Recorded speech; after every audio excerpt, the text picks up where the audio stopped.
All right, okay, so where to start really? It's nothing quite like flying. You wrote it and you directed it. Yeah. And Co-written it with Ian over there. hello Ian. Co-written it with Ian. Round of applause for Ian as well, everybody. So what inspired the story? I came on the project quite late actually. I just claimed the credit for it.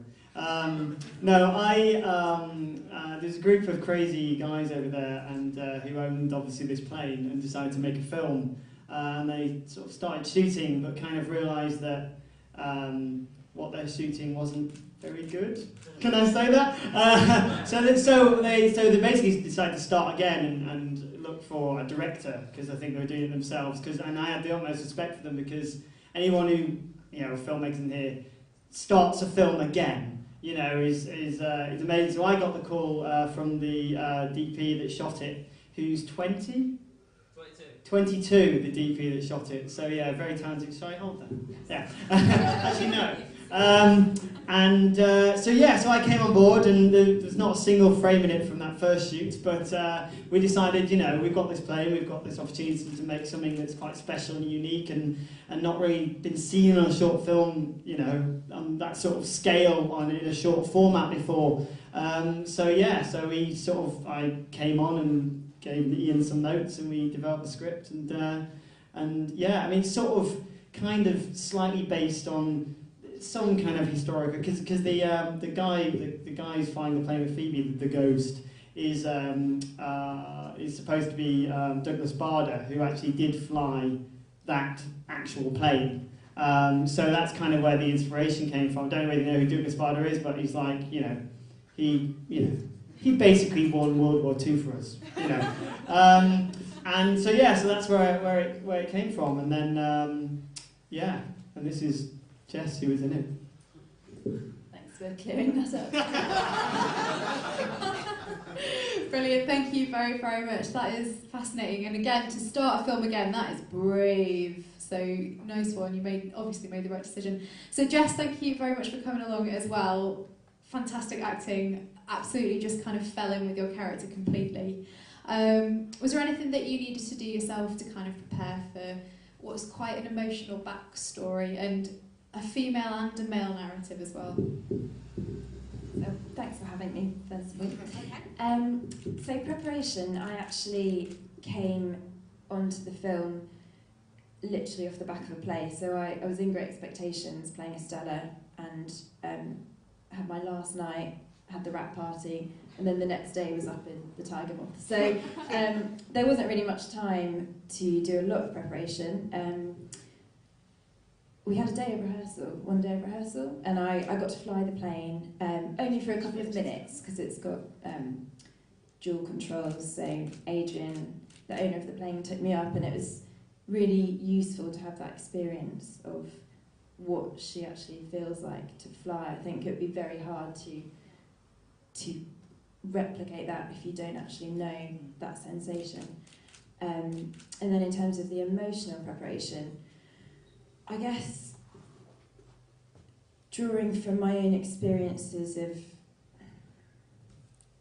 the performance when you're doing the aerial stuff, in a way is quite easy because there's smoke and there's wind and the plane's shaking, and even though it's on the ground, we filmed all cockpit scenes on the ground, it feels very authentic when you're doing it. And so my main thing that I was conscious of was that state of when you're grieving for someone in the aftermath of a death, which I've experienced, where you're just very emotionally delicate and you feel like you could burst into tears at the smallest thing. And I guess just drawing from my own experiences of that and concentrating on what I think she's very single-minded in what she's got this task which is difficult, and it's closure, it's saying goodbye, and it's hard for her, but that's very much the focus of what she's doing. So just keeping that constantly in mind and drawing on those memories, really. And as a director, just going into that, I mean, we had the unique opportunity, Richard's here as well, hello Richard, who was the ghost. He's no longer a ghost, the magic of movies. And Joel, sorry, as well. He's got a girlfriend, ladies. Just directorially, like, I thought, I'd seen a load of, old war movies and people flying planes and everyone's like this, and the only frame of reference I've had is playing computer games.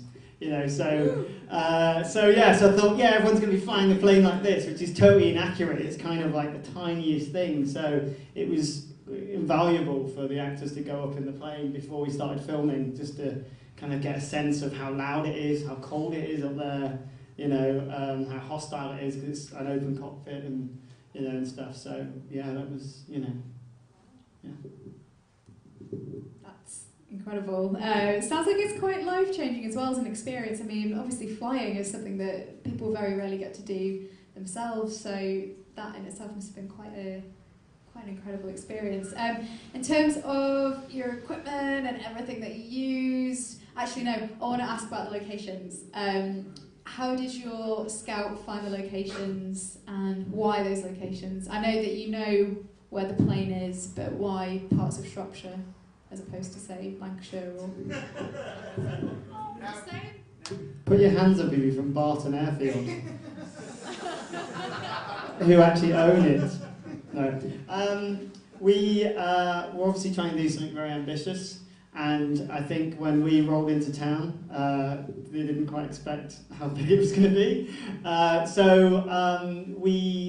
Basically what happened, we needed to move the plane after shooting to change hangarage and stuff. So, and I realised that we needed more. We needed more of the point of view stuff, which is shot on a 5D Mark II. We'll get into technical stuff later. And then, because we shot the aerial stuff and we shot the cockpit stuff, but there wasn't something in the middle of that. It didn't feel like the audience. I wanted to put the audience in the seat of, Phoebe's point of view, especially in, when it's diving and going up and stuff. And Alex, the editor, who's also second cameraman, went up and did the loop point of view, and I went up and did some dives and we did some turns and stuff to get all that kind of footage, which really I think makes it feel more real. Without it, I think it'd be missing. So we ended up flying to Shropshire whilst doing that, and then doing a bit more after that, because you can only.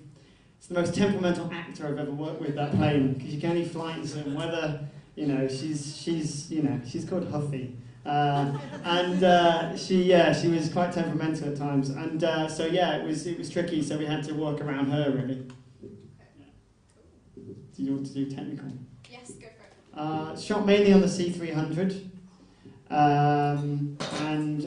then we had all sorts of formats. So we had the C300, the aerial stuff we shot on the Red. So we had, and I'm going to geek out, 4K, so we could zoom in and we could reframe. Then obviously 5D Mark II for point of view, and then we had an EX1 as like a second camera, and Premiere Pro, if anyone uses that, ate all those formats up in the same timeline, which was amazing. They're paying me to say that, and which was great. That was, and then cranes, a lot of it, all of it, pretty much off a crane, because that's my style. Huh? Dutch head, yeah. All the kind of, to make it feel like the plane was doing this, it's all in the camera, so you've got this kind of head that they call a Dutch head, because most things do this or that, and then this rolled camera as well. We had toys, and which is great. But I think we only raised. Well, I say we only spent, probably some graduation people in here probably spent £4 on our film, but we spent probably about 15 to 20k on a film that I think actually hopefully looks a hell of a lot more. Just a lot of people to thank, which is why the credits go on for about half an hour. Amazing, wow. All right, so are there any questions from the audience? They're all blown away. We have one from George. Yeah, can I have your card, please? Hire it, yeah. I'd like to hire you guys, because I was sat there and all I did was watch you the entire time, because you were just the most responsive audience ever. It's like, because you're just like... And then you did what I do when I watch films, when I see shots I really like, which I saw you do. So thanks for that. You can be my rent-a-crowd for the future. That was was it. Oh, we'll talk later. Yeah. That's nice. Any other questions or networking opportunities? Yes. When are you showing it again? Right now. No. Flyinglesson.com or screenings are going to be on there, so yeah, have a look. Cool. How many women are on your crew? Do I need to know this? Yeah. A fair few, yeah. We had a lot of Salford Uni students as well working on the film. And there's one right there. Cat's here. Yeah, so there was quite a few students and quite a few women working on the film in various departments.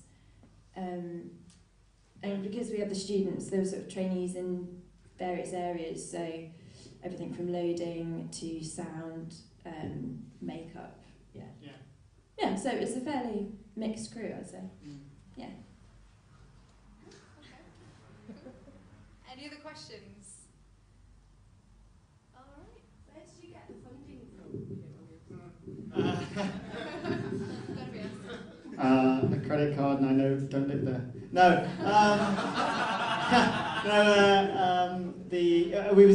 We basically put a pot together. I'm a commercials director, so I put some money in myself and saved up a bit for that, and then some very kind people put some money in as well when we realised flying helicopters is expensive. So lots of people to thank and lots of people that didn't want to be credited and stuff. So yeah, it was like just sort of a contribution really but yeah, the main important thing is, you know, to feed everybody because, you know, rule number one, feed your crew. Some of the aerial shots that you did of the plane, was that in a helicopter? Did you mention helicopter? Yes, yeah. All these stuff when you saw the plane flying far away, that was from a helicopter. That was a bloke hanging out the side, sort of man style. That was the red. Oh, yeah. cool. Because you were saying like you had to crop in.